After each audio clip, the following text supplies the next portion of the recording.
തിരുവനന്തപുരത്തെ ഒരു സ്വകാര്യ സ്ഥാപനത്തിൽ ജോലി ചെയ്തതിനു ശേഷം മലയാളം ചലച്ചിത്ര മേഖലയിൽ അരങ്ങേറ്റം കുറിച്ചു. 2014 ഒരു കോമഡി ചിത്രത്തിലൂടെയാണ് മലയാള ചലച്ചിത്ര മേഖലയിൽ അവരുടെ അരങ്ങേറ്റം തുടങ്ങിയത്. ഉത്സാഹ കമ്മിറ്റി എന്ന സിനിമയിലാണ് ആദ്യമായി അഭിനയിച്ചത്.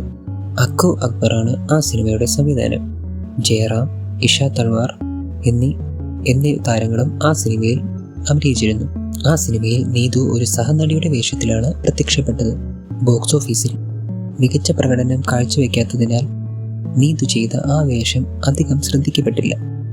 TV മേഖലകളിൽ സഹകഥാപാത്രത്തെ അവതരിപ്പിച്ചുവെങ്കിലും അവരുടെ കഴിവ് പ്രകടിപ്പിക്കാൻ ആ അവസരങ്ങൾ ധാരാളമായിരുന്നു.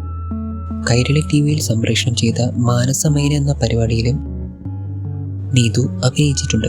ആ TV ഷോയിലെ മൈന എന്ന കഥാപാത്രത്തെയാണ് അവർ അവതരിപ്പിച്ചത്. തികച്ചും വ്യത്യസ്തമായ മാനസ, മൈന എന്നീ 2 പെൺകുട്ടികളുടെ ജീവിതകഥയാണ് ആ പരമ്പര പറയുന്നത്. ഈ സീരിയലുകൾ വഴി തന്നെ ഇവർക്കൊരുപാട് പ്രശസ്തി ലഭിച്ചിരുന്നു. നീതുവിനെ സംബന്ധിച്ച് ഇതുപോലുള്ള പുതുമയുള്ള വേഷങ്ങൾ ചെയ്യുന്നത് ഒരു മികച്ച നേട്ടമായാണ് കരുതിയിരുന്നത്. കല്യാണ സൗഗന്ധ്യം എന്ന സീരിയലിൽ ശ്രീബാല എന്ന വേഷം ചെയ്താണ് ആദ്യമായി അവർ ശ്രദ്ധിക്കപ്പെട്ടത്. കേരളത്തിലെ കോഴഞ്ചേരിയിലെ പുല്ലാട് എന്ന സ്ഥലത്താണ് ഇവർ ജനിച്ചത്. ബിടെക്കിൽ ബിരുദം പൂർത്തിയാക്കിയ ശേഷം നീതു തിരുവനന്തപുരത്തെ ഒരു സ്വകാര്യ സ്ഥാപനത്തിൽ ജോലി ചെയ്തു. അതിനുശേഷമാണ് മലയാള ചലച്ചിത്ര മേഖലയിലേക്ക് അരങ്ങേറ്റം കുറിച്ചത്.